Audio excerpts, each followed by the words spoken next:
తన శిక్షణను పూర్తి చేసుకొని హస్తినాపురి రాజ్యం వైపు అడుగులు వేశాడు. పౌరుల హర్షధ్వానాలతో స్వాగతం పలికారు.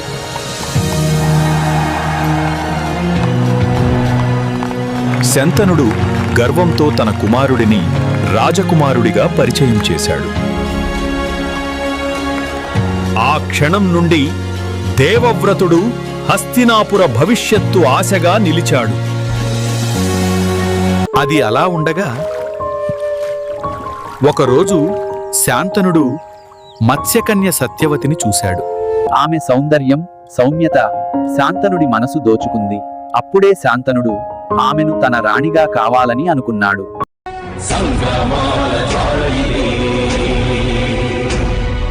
విశ్వ కళ్యాణ